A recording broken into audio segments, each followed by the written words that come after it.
Hello and welcome to yet another exciting episode of BBD Beyond Books, किताबों के परे बातों से भरे। और मैं हूं आपकी होस्ट और आपकी दोस्त अंजलि रिजवी। तो हमारे इस पॉडकास्ट का जो कॉन्सेप्ट था दैट वाज कि हम यहाँ पर किताबों के परे बातें करेंगे, और जो कि हमने की। कभी हमने फैकल्टी रूम के किस्से उठाए, टीचर्स से बात करी, कभी ग्लैमर, कभी स्पोर्ट्स, कभी मॉडलिंग, और हमने बहुत सारी चीज़ें कवर की। और इस सफर में कब हम आखिरी पड़ाव पर आ गए हमें पता ही नहीं चला। जी हाँ, आज ये सीजन का हमारा लास्ट एपिसोड, और लास्ट एपिसोड है तो स्पेशल तो होगा ही। तो हमारे लास्ट स्पेशल के लास्ट एपिसोड के गेस्ट जो हैं वो भी बहुत ज़्यादा स्पेशल हैं। तो मैं आपको थोड़ा सा हिंट देती हूँ, आपको गेस करना होगा। तो he is the face behind managing all the major and even minor events and happenings of our university or of the whole BBD educational group। अब तक तो गेस समझ ही लिया होगा। जी हाँ, it's none other than our honorable chief proctor and dean student of welfare Dr. SMK Rizvi sir। So you are warmly welcome to our show। It's so sweet of you कि आपने इतने short period पे हमारा invite accept किया and you came here sir।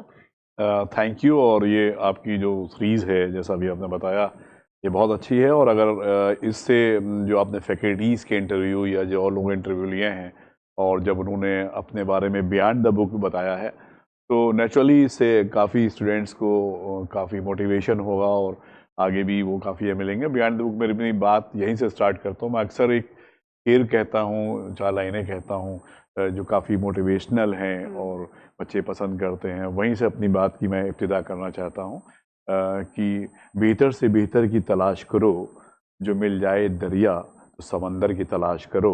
बेहतर से बेहतर की तलाश करो, जो मिल जाए दरिया तो समंदर की तलाश करो। यूं तो पत्थर की एक चोट से हर शीशा टूट जाता है, जो पत्थरों को तोड़ दे ऐसे शीशे की तलाश करो। Thank you so much sir. और बीबीडी बियॉन्ड बुक्स में हम इतिहास बदल रहे हैं, जैसा कि हमने कहा था सर। हमेशा ये मेरा एक्सपीरियंस है, मैंने इतनी नोटिस करी है चीज़ कि जो कोई भी इवेंट होता है उसके आप आखिरी में शेर कहते हैं, और आपने अब इब्तिदा में शेर कह दिया, तो ये एक काइंड ऑफ इतिहास ही बदल रहा है।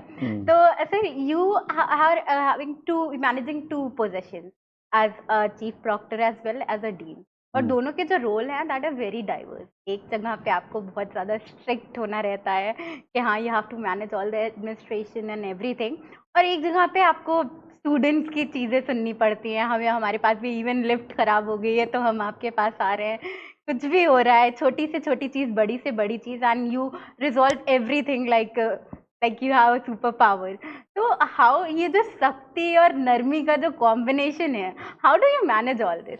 हमें लगता है कि ये बाकी दोनों चीज़ें बहुत ही डिफरेंट हैं, क्योंकि चीफ प्रॉक्टर का एक अलग चेहरा होता है। चीफ प्रॉक्टर का नाम, चीफ प्रॉक्टर की पोस्ट, उनके एक जो बच्चों के जहन में एक तस्वूर आता है, एक जो इमेजिनेशन होता है कि नेचुरली बहुत ही स्ट्रिक्ट आदमी है और हम कुछ भी इनडिसिप्लिन करेंगे हमारे खिलाफ एक्शन हो जाएगा।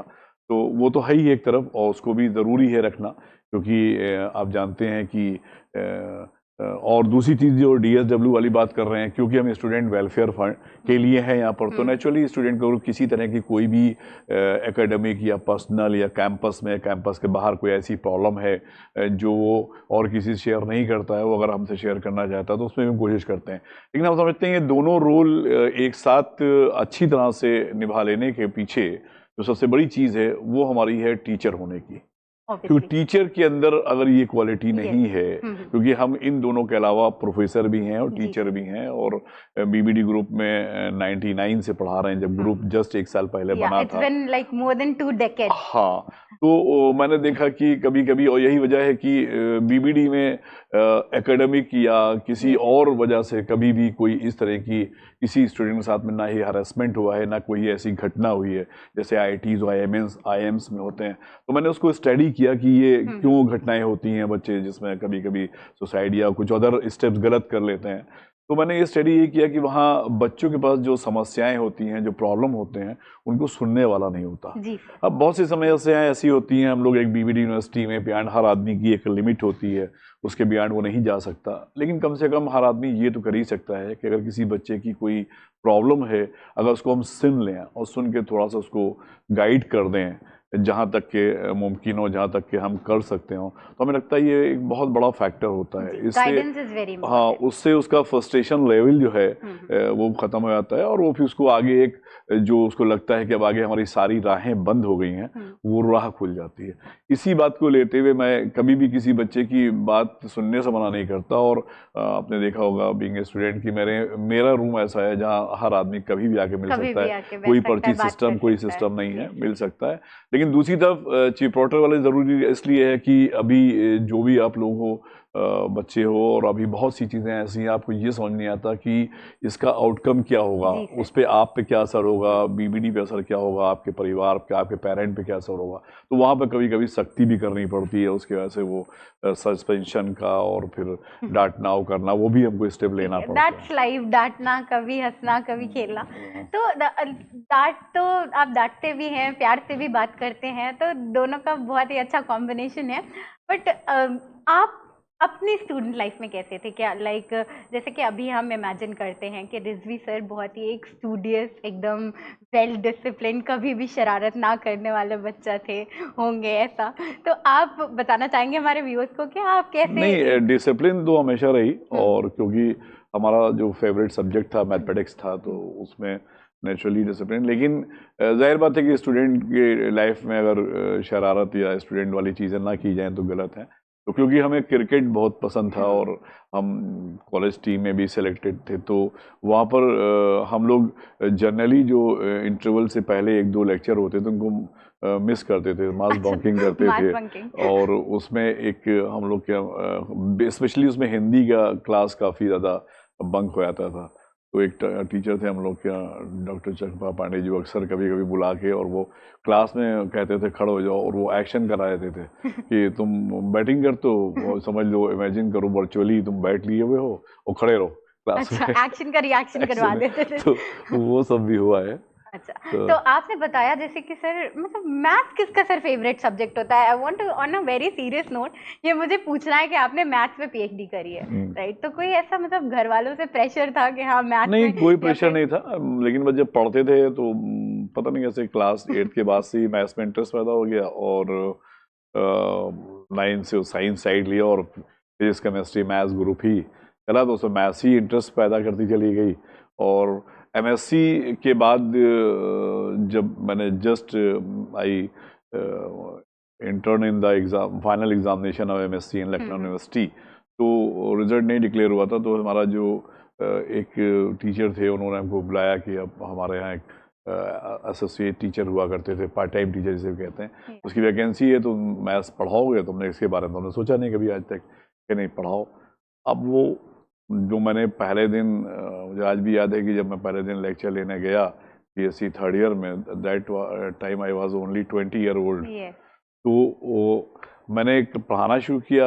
तो अब जब वहाँ से लौटा तो अच्छा लगा। फिर मैंने उसी दिन डिसाइड किया कि जब हम लोग पढ़ते थे तो जो भी टीचर कोई स्लिप या कोई बुक या वो लेके आते थे डायरी, तो हमें बड़ा अजीब लगता था कि टीचर है तो ये कौन? तो अब हम वही चीज हाँ, तो उस दिन मैंने ये डिसाइड किया कि मैं कभी भी कोई स्लिप लेके नहीं जाऊंगा। अच्छा, पहले से पूरा तैयार करके जाऊंगा और पूरा एक्सटेम्पोर। अच्छा, टीचर्स को भी प्रिपरेशन की जरूरत पड़ती है? हाँ, बहुत प्रिपरेशन की जरूरत पड़ती है, क्योंकि एक घंटे के लेक्चर में हमको वो सारी चीजें देनी होती है ना जो पूरा सिलेबस कवर कर रही है, और उसमें हम लोग और भी चाहे चीज़ें दे दें, तो पढ़ना पड़ता ही है, देखना पड़ता है। अगर देखेंगे नहीं तो आप उसके साथ जस्टिस नहीं कर पाएंगे। तो अब वहाँ से इंटरेस्ट पैदा हुआ, फिर ये हुआ कि नहीं ये फील्ड बहुत अच्छी है, और फिर got that gig that this is my jam, teaching is my jam, बस वो वहीं से वो इंटरेस्ट पैदा हो गया। अच्छा, तो आपने बताया सर अभी कि आप लाइक 20 इयर्स के थे तब से आप टीचिंग कर रहे हैं, तो 20 years is like a very young age to start a teaching career. मतलब 20 साल के तो बच्चे ही होते हैं, और बीएससी थर्ड ईयर में 21 बीएससी 2 इयर्स हुआ करता था, लास्ट बैच था हम लोग का। ओके, तो मतलब 21 साल के 22 साल के लोग होंगे वहाँ पे, तो कभी कुछ ऐसा इंसिडेंट हुआ है कि आपको किसी ने स्टूडेंट समझ लिया? फर्स्ट टाइम एक बार जब बीएससी थर्ड ईयर में हमारा लेक्चर लगा, तो क्योंकि हम लोग का जो बैच था वो उस वक्त BSc 2 इयर्स का हुआ करता था और उसके फ़ौरन बाद 3 इयर्स का हो गया।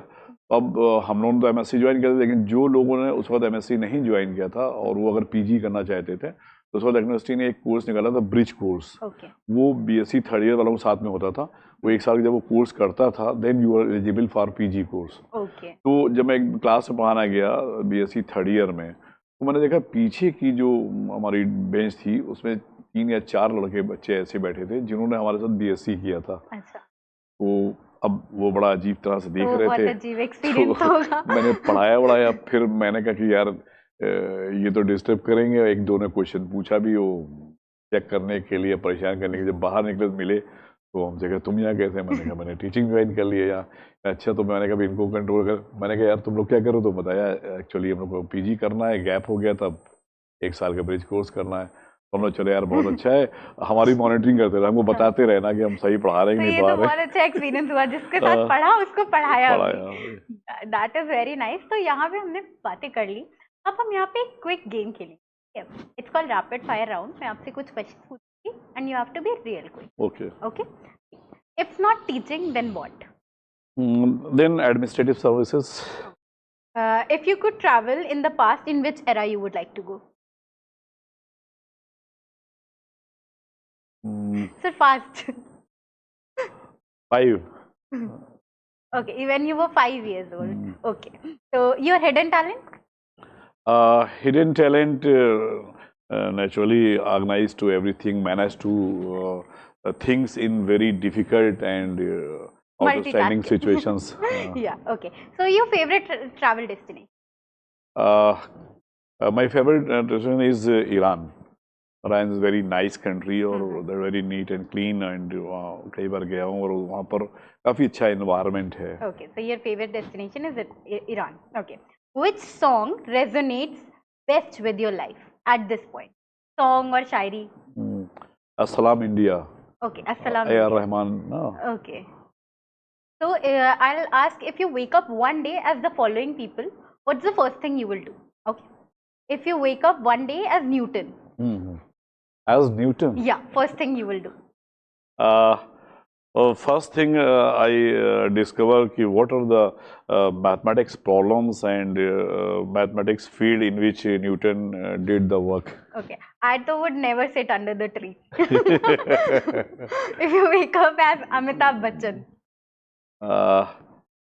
रियली अमिताभ बच्चन की जो आवाज़ है, जो उसका एक स्टाइल है, वो बहुत इंस्पायर करता है। तो जब वो मिलेंगे तो एक बार मैं उनके साथ उनके कुछ जो डायलॉग हैं जो मैं समझता हूँ बहुत कम उसको दोबारा रिपीट करते हैं, वो जरूर सुनूंगा। नहीं, आप उनकी तरह उठेंगे तो वो डायलॉग्स पढ़ेंगे।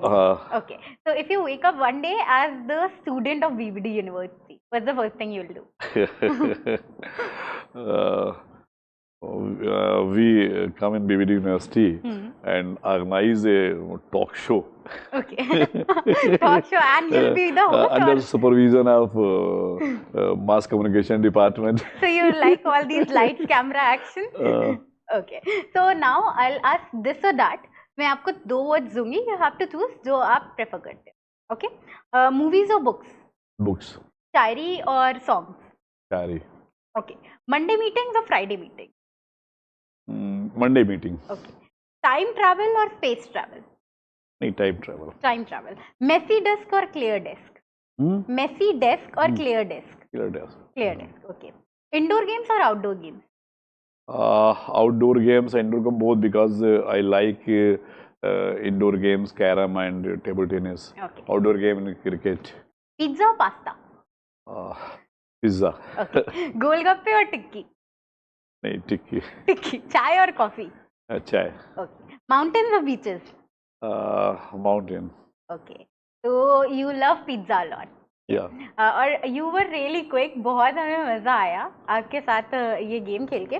तो आपने पिज़्ज़ा की बात करी, टिक्की की बात करी, तो you are here in Lucknow since a very long time, right? जैसे कि आपने बताया आपने अपना बैचलर्स भी यहीं से करा, मास्टर्स भी यहीं से करी, टीचिंग प्रोफेशन भी है। It's so many decades you are here. तो जैसे कि लखनऊ को हम कहते हैं the city of nawabs and kebabs, तो आपका कोई ऐसा एक फेवरेट जॉइंट है फूड का लखनऊ में? लखनऊ में अगर नॉन वेजिटेरियन और वेजिटेरियन मिक्स करें तो दस्तरखान राइट नाउ, और टिक्की या चाट वाले से लेना तो रायल कैफे का बहुत ही पुराना भी है, और बास्केट चाट और टिक्की काफी अच्छा है उनका। बाकी पिज्जा विज्जा तो अभी आया, उस वक्त हम लोग जब पढ़ते थे। पिज्जा आपको कौन सा पसंद है? पिज्जा डोमिनोज ठीक है, और क्योंकि हम लोग जब पढ़ते थे तो पिज्जा नहीं हुआ था लखनऊ, बल्कि 2-3 चीजें नई नई लॉन्च हुई थी। जैसे एक बर्गर था, रोबर्ट्स हजरतगंज में था, उसका बर्गर हुआ करता था, लोग लखनऊ स्टेशन से वहाँ जाते थे बर्गर खाने। और जो चाइनीज आपकी डिशेज हैं, चाउमीन, चापसी, ये सब उसी वक्त आई थी। अच्छा, तो you are fond of that, आपको पसंद है वो? ओके, तो मतलब खाने का तो बहुत शौक है, बाहर का भी घर का भी, तो खाने का तो सबको शौक होता है, बट जो ये कुकिंग की स्किल होती है that is very difficult. Only up to the tea में चाय बना लेते हैं, चाय बना लेते हैं। और मैगी सर? मैगी तो मैगी बन जाती है। अच्छा, तो चाय रोज खुद ही बनाते हैं? नहीं तो कौन सी वाली चाय आपको पसंद है? इलायची वाली, अदरक वाली चाय, जैसे विंटर है अदरक वाली चाय है, वैसे जनरल जो बाकायदा दम की भी कैटल में होती है चाय। तो इसके बाद सर हम अदरक वाली चाय आपको पिलाएंगे अपने डिपार्टमेंट की तरफ से, क्योंकि आपने इतने शॉर्ट नोटिस पे हमारे प्रोग्राम पे आए अब। तो जैसे कि हम बात करते हैं स्टूडेंट लाइफ, कॉलेज लाइफ की, तो आप तो कल्चरल प्रोग्राम के हेड हैं, यू आर ऑलवेज देयर, मतलब तो जैसे कि आप अपने जब कॉलेज लाइफ में थे तो फेस्ट होते हैं, बहुत सारे प्रोग्राम्स होते हैं, लिटरेरी इवेंट को छोड़ के आप किस में पार्टिसिपेट करते थे? मैंने प्लेज में काम किया है कई। अच्छा। और जब हम लोग क्लास 11th में थे तो हमारा जिंटू कॉलेज था, गवर्नमेंट कॉलेज रायबरेली में, उसमें हमने अपने स्कूल की टीम में भी प्ले किए हैं, इस डिस्ट्रिक्ट लेवल पे और हिडन टैलेंट हो गया। हाँ, रीजनल लेवल पे भी उसमें। ओके, तो हमारे जो डीन है वो he is a very good theatre artist, ये सबको पता नहीं, मुझे नहीं मालूम।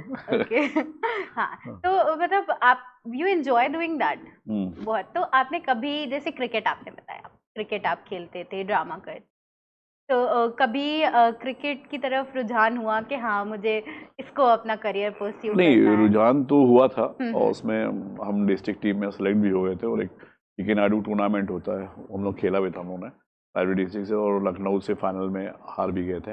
अच्छा। तो लेकिन उसमें क्या था कि क्लास 12th में हमारा एक प्रैक्टिकल उसमें छूट गया था, बाद में उसको कराने के लिए हमारे फादर ने बुलाया और डिसाइड किया कि 2 चीज़ों में से एक चीज़ तुम्हें डिसाइड करनी है, या तो एकेडमिक चलो फिर क्रिकेट, तो आप सोच लो, सोचने का टाइम है, कल बता देना मुझे। तो मैंने सोचा नहीं, उसमें इतना वो नहीं है आगे क्रिकेट में, पता नहीं कहाँ से पहुंचे, लेकिन इसमें अच्छा हुआ सर आपने ये चूज कर लिया, वरना हमें इतना छड़ीन कैसे मिलता। ठीक है, तो जैसे कि आज के टाइम पे हम बात करें अगर, तो लाइक अब आपने जैसे बताया कि guidance is very important, right? और हमारे पास हमारी फैकल्टी ऐसी है, हमारे डिपार्टमेंट में कुछ भी होता है हम अपनी फैकल्टी से बात करते हैं, आपसे बात करते हैं, तो एक जो प्रॉब्लम्स आजकल यंगस्टर्स फेस करते हैं दैट इज कि उन्हें यू टर्न लेने में लगता है कि हाँ ये हम कुछ गलत कर रहे हैं, कि अगर जैसे आपने कोई फील्ड चूज करी, अगर आपको उसमें मन नहीं लग रहा है, यू आर लाइक कि नहीं ये मुझसे नहीं हो पा रहा है, तो आप उस पर क्या मैसेज करना चाहेंगे कि क्या यू टर्न लेना एक अच्छी बात है या खराब बात है? नहीं, हमारा कहना यही है कि आपको जिसमें सेटिस्फैक्शन हो, आपका सेल्फ सेटिस्फैक्शन हो, आपको उसी फील्ड में आगे जाना चाहिए, क्योंकि जब आप किसी भी फील्ड में जाएंगे अपने सेल्फ सेटिस्फैक्शन पर, किसी के प्रेशर में नहीं।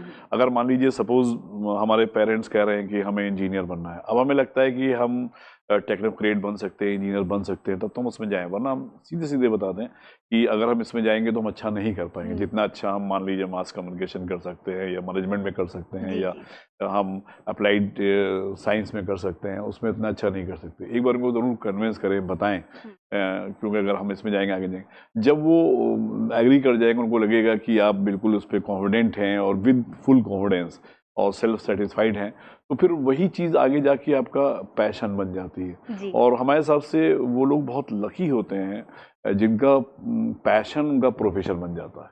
बिल्कुल, क्योंकि जब पैशन प्रोफेशन बनता है तो वो आदमी फिर अपनी ज़िंदगी में भी कामयाब होता है, और वो और एक बात ज़रूर है कि जब आप किसी फिल्म में अपने बच्चों को ज़रूर मैसेज देना चाहूँगा कि आप जो भी करो बिल्कुल मन से करो, क्योंकि दिल से करो, क्योंकि अब आजकल का जो सिनेरियो है इसमें पहले होता था ना, एक होता कि गुड बेटर बेस्ट। अब गुड बेटर बेस्ट की बात नहीं है, अब एक्सेल की बात है। तो आपको एक्सेल करना है तभी कुछ कर पाओगे, और आप एक्सेल तभी कर पाओगे जब वो आपकी इंटरेस्ट होगा। अब इसमें एक मैं शेयर करना चाहूँगा, एक बच्चा था दीपक, बीबीडी ITM का, IT से बीटेक कर रहा था, जो पैशन की बात कर रहा है। उसका बहुत इंटरेस्ट नहीं था इंजीनियरिंग में, लेकिन पेरेंट ने उसको SEE के थ्रू उसके बाद एडमिशन होता था, उसमें वो आया था, ठीक था पढ़ने में, लेकिन उसका पैशन था डांसिंग। तो वो उस वक्त हम लोगों ने BBD में एक कर्मावेश स्टूडेंट का फोरम हुआ करता था, उसका एक डांस क्लब हुआ करता था। वो डांस क्लब में वो फर्स्ट ईयर में ही आया, तो उसको IIT कानपुर जाने के लिए लोग कह रहे थे, मैं फर्स्ट ईयर में IIT मत ले जाओ, रैगिंग और सब चक्कर में हम जाएंगे। अच्छा। हिमांशु उसका नाम था। तो वो गया और वहाँ जीत के आया फर्स्ट प्राइज डांस में। उसके बाद वो इतना ज़्यादा उसमें बढ़ा कि वो मतलब यहाँ की टीम पूरी तैयार करता था, मतलब डांस के साथ साथ कोरियोग्राफी भी करता था। और वो उसमें इतना उसको पैशन बन गया कि यहाँ एक जो ये इंटरनेशनल कल्चर सोसाइटी है, उसमें इंडियन, वो भी उसका एक प्रोग्राम भी यहाँ हुआ था। 2000 मैं बात कर रहा हूँ 3-4 की। तो उसने उसे परफॉर्म किया था, तो उन्होंने उसको ऑफर दे दिया। राइट नाउ उसका सिलेक्शन भी हुआ कैंपस में, लेकिन वो इस वक्त जबरदस्त परफॉर्मर है। तो यूटर्न लेना, यूटर्न ले लिया, उसको दिमाग में था, पैसा बन गया वो। तो सर ने हमें ये बहुत अच्छा मैसेज दिया है कि यूटर्न लेना कोई भी बुरी बात नहीं है। तो आपने इस एपिसोड में बहुत सारी बातें जानी होंगी, बहुत सारी बातें सीखी होंगी। तो हम भी यूटर्न लेके आपसे नेक्स्ट सीजन में मिलेंगे, कुछ नए चेहरे, कुछ नए किस्से, कुछ नई कहानियों के लिए साथ। तब तक के लिए आप बिंज वॉच करते रहिए BBD बियॉन्ड बुक्स, और लाइक, शेयर, कमेंट और सब्सक्राइब करना बिल्कुल मत भूलिए।